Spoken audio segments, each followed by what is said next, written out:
All right, y'all. So, a buddy of mine got this rifle a little while ago. Um, he and I were talking over barbecue, and he's interested in getting this refinished. Now, I can tell you for the sake of the video that I am not an expert on the metal. You can probably see if we get in close here that there's a lot of pitting. There's, see if I can get that to focus. There's quite a bit of rust damage that would require skills that are a little bit above what I do on a daily basis, but I can handle the wood. As you guys can see, there is quite a few scratches in the wood. We have some that are pretty deep. In fact, if you look in here, I'm going to try and iron these out, get the wood to swell to bring out some of these smaller scratches here. Some of this little stuff is a little deeper. So we're going to try and iron this out. I will shoot a video here in just a second to show our progress. In the meantime, I just wanted to get a before shot of this gun before we started taking it apart and really getting in and working on this wood. I'm hoping it's going to be very nice. It is a beautiful piece, M1. If I'm not mistaken, I'll have to look up the serial number. If I'm not mistaken by looks, this is a 41 or maybe a 42 model. I believe this here at the top is aftermarket. If I'm not mistaken, these are supposed to be wood on this year. But I'll look it up and come back and talk about that a little later. Y'all don't have to point out my faults if I'm wrong here. All right, guys, we'll talk in a bit. All right, so we did this kind of the simplest way possible. We've got several pieces here that are going to be cleaned up and put back together. But for the most part, we didn't really do a whole lot of disassembly. We're going to get in here and we're going to clean this up as best we can. This is still a very smooth piece. It doesn't catch. It discharges shells really clean, and it shoots amazing. So, you know, I may just have to call my buddy and let him know that he's not going to be getting this one back. I'm certainly jealous that he's got one of these. The biggest problem that I identified when I really got to looking at it was on this strap here. Those of you who don't know how, there's a certain way to take this thing off, and as you can see looking at this, somebody has messed with that strap quite a bit, and that caused quite a bit of damage around that section of the rifle. Everything else on it, you know, we mentioned a couple of nicks here and there previously. I'm gonna do my best to get those ironed out, and we'll sand this down and we'll take another look at it when it's done. Okay, so I went in and pressed this with some steam. You guys probably can't see it, but all of the major dents except for this one right here pretty well came out. We had some there's another one that's a little deep that I'll have to probably go in and sand on a little bit, but for the most part, all of the big scratches, these were all scratched pretty deep, and these are all smooth now. The steam, what it did is it just raised the wood with a little bit of moisture, and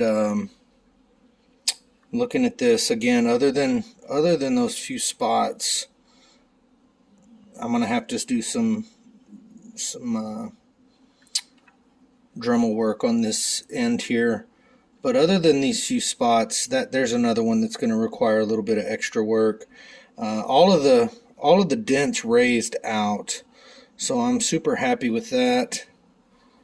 And the next job is going to be sanding, so we'll check in again after that. All right, so I wanted to take a minute and show the last stage of sanding here.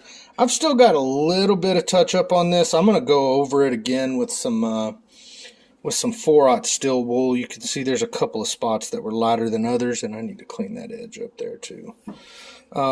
Most of the dents and scratches came out. I'm surprised by some of them. There's some of them just wouldn't, and I think this one back here was the one that was, yeah. This one back here was the one that I put probably the most effort into. I ironed that, sanded it.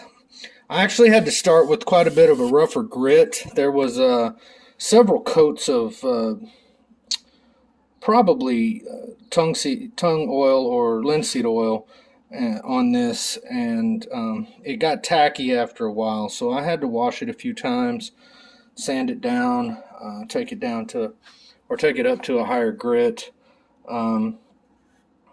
But for the most part, it's really nice. Now, I did go in and test this with a little bit of water, because I like to see what the natural color of the wood's going to be when I put the oil on it. And in all honesty, this is just not the right color with just a clear oil. So I'm probably going to be using a good stain on this, maybe 1 or 2 coats of stain on this, to get the whole gun uniform, and then we'll start building up the oil. But as I said, you can see there's still a couple of spots in here that I'm going to have to hit again. Need to touch that up with the higher grit, but we are making progress. That was a spot right there that just would not go away. I got it out as best I could, so you'll see it in a few days, buddy. Alright, so I just wanted to take a minute here and show, this end down here is almost dry. I wanted to show sort of what the gun looked like when it was wet. As you can see, there are some beautiful wood grain patterns in this. I'm not too thrilled with the color though. This honey color is not really what the standard style was, and I just wanted to kind of show that before I actually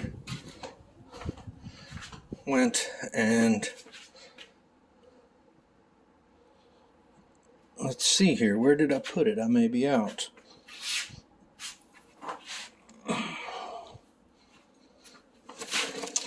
And it does look like I am out. There's one more place it could be. And it's not in there.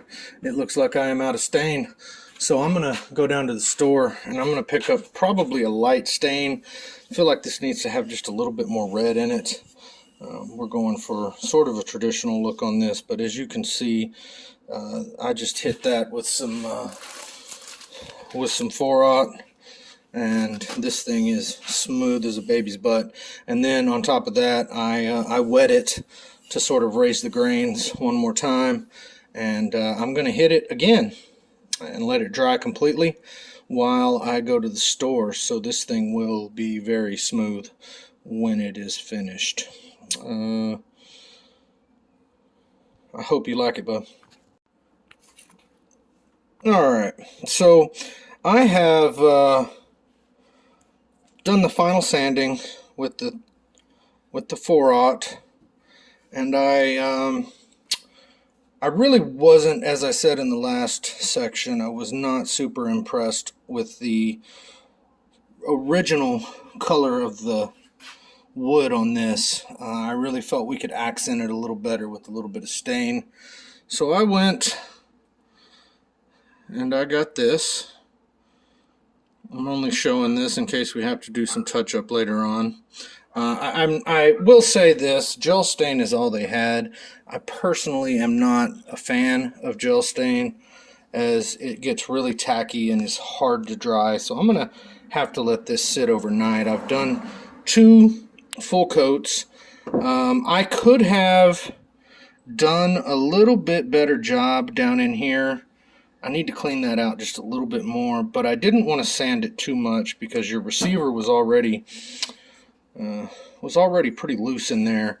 So thought I would leave you a little bit of a snug fit. As you can see, there's still very few. There's one little nick that I've found. Now, this is the dry look.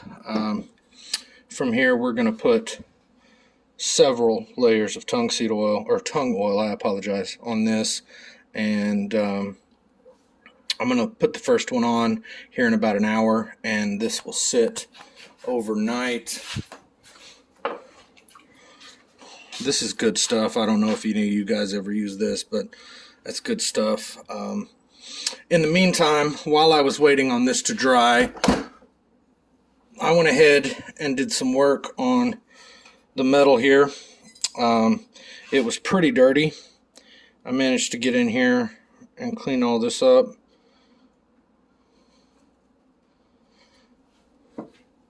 All of this is cleaned up as well. Obviously, this was the hard part. I got it pretty clean. As I mentioned in the first section of this, this rifle does need to be parkerized or blued. You've got several areas where there's metal showing here, but it is a very smooth fit or very smooth slide. As I said, I've shot it a couple of times. It does not miss at all. So I have not had a single misfire on it, and you can't really see down there, but that's all cleaned out as well. So anyway, this is going to sit here and dry for a while. I'm going to let the stock dry for a while, and then we will come back to this a little bit later for our first batch of tung oil.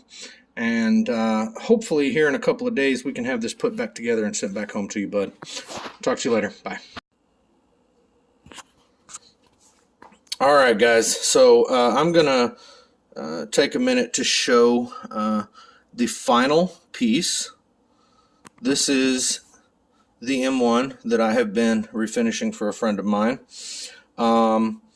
I'm going to go in and try and get some clear shots here. Excuse the shadows. I'm working late. There's a few, no, maybe a few spots, but I wanted to show the final product. It ended up looking very nice in the end.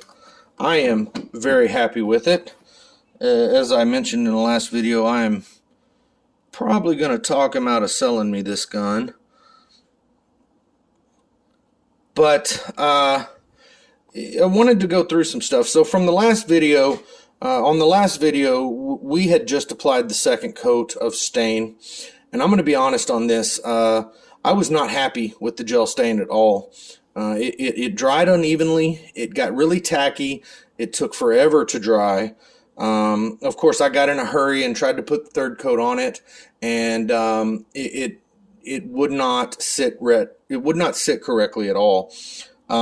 So one part that I didn't show is that I actually ended up going all the way back down to wood from that layer of stain, and I got out all the dings and all the scratches, and everything looks great.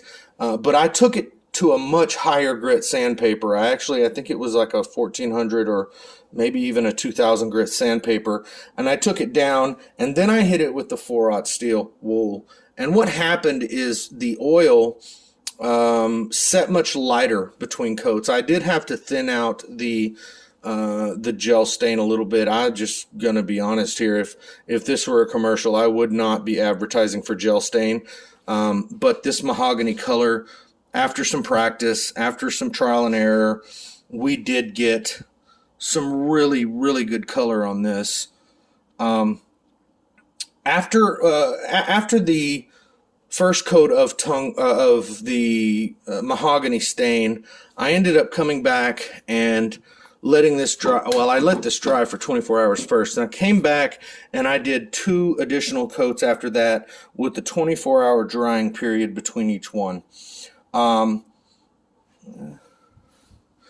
But after that, I let it sit. I went out of town and I actually let it sit for a solid week, and cure before I started messing with oils or final finishes. I did end up going with the tung oil on this.